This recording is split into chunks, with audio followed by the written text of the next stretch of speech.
안녕하세요. 화성관제인 홍익표였습니다.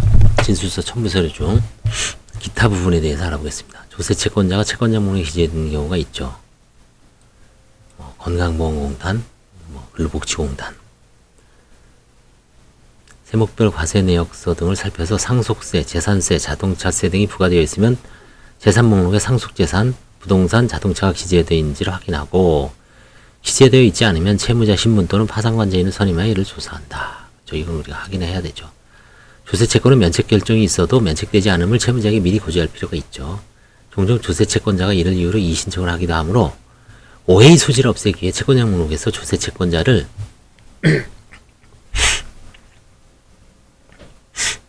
삭제하도록 보정을 명하기도 합니다. 그 다음에 이제 일부 판사님은 손해배상에서 고의 또는 중과실로 인한 손해배상인 것 같으면 삭제하라고 명하기도 하는 걸 봤고요. 그 다음에 이제 형사 판결문에서 피해자가 있는 경우에 그 피해자가 채권자 목록에 있으면 면책의 효력이 미치지 않죠. 566조 비면책 채권이죠. 고의 또는 불법행위니까, 고의에 의한 불법행위니까 그런 경우에는 삭제하도록 아예 그게 다 이유가 있습니다. 왜냐하면 나중에 나는 면책되지 않았냐, 근데 면책의 효력이 미치지 않는 거죠. 명확하게 한다는 의미에서 오해를 방지하기 위해서 이렇게 삭제를 명하기도 합니다. 원래 그냥 놔둬도 되죠. 어차피 미치지 않는데 뭐. 그렇죠. 채권자 목록에 비면책 채권만 기재되어 있거나 비면책 채권이 주된 경우에도 파산 선고 및 면책 결정을 할 수 있으나 채무자 신민기를 지정하여 파산 면책 신청이 실익이 없을 수 있다는 취지 설명을 해주면 파산 면책 신청을 취하는 경우도 있다.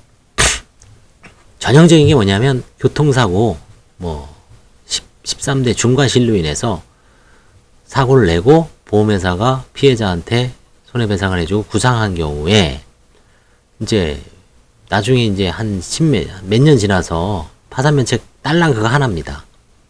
그 이제 보험회사에서 일을 하죠. 이건 비면책이다. 그러면 채권자한테 이거 면책 효력이 미치지 않으니까 그래도 진행할래? 취하는 사람도 있고 그래도 난 해보겠다. 그래서 이제 이 비면책 채권, 이거는 이제 별도로 면책이 효력이 미치느냐는 별도의 민사소송에서 증거 자료에 의해서 아니면 그 중과실 혹은 이런 어떤 규범적 판단은 판사가 판단을 하죠. 해당 사실이 중과실인지 아닌지는. 그 다음에 이제 국민연금보험료, 건강보험료, 4대 보험료라 그러죠. 이 조세채권과 마찬가지로 면책 결정이 있어도 면책되지 않으므로 이것도 분명한다는 의미에서 삭제를 명하기도 하죠. 채권 발생인을 기재하지 않는 경우가 종종 있는데 채권 발생인은 파산에 이르게 된 경위 및 면책 불허가 사유를 판단하는 데 있어 중요한 자료가 되므로 반드시 기재하도록 보정을 명하고 있습니다. 어떤 경우에는 이제 어떤 판사님이 또 보정 명하지 않죠.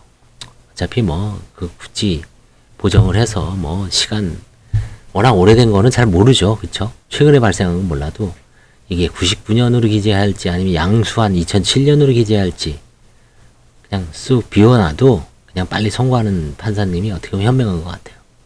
미주알 고주알 다 따져서 또 힘들게 하느니 그러려니 하고 넘어가는 게 낫죠.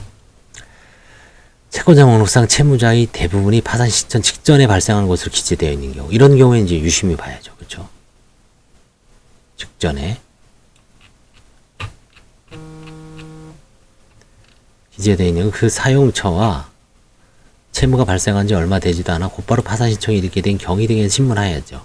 고의적으로 빚을 늘려서 파산하는 경우도 있을 수 있기 때문에 파산 신청 직전에 대출을 받아 친척, 지인 등의 채무를 변제하고 파산 신청이 이른 경우가 많죠. 이 경우 변제 수령자를 상대로 부인권 행사 여부를 검토하는 경우도 있죠. 대부분 이제 임의이행, 확약을 하고 화해를 하는 경우가 있죠. 또한 채무자는 채권자 목록과 별도로 채권자의 주소 목록을 작성하여 제출해야 된다. 채권자에 대한 송달이 편의를 위한 것이다. 그렇죠. 여기 이제 전화번호도 쓰고 우편번호도 쓰고 이게 신청 대리인 직원이 해야 되는 업무 중에 상당히 꼼꼼함이 필요한 업무입니다. 귀찮은 업무지만 되게 중요한 업무죠. 그래서 이 기타 이제 조세채권의 기재의 효력에 대해서 한번 알아봤습니다. 감사합니다.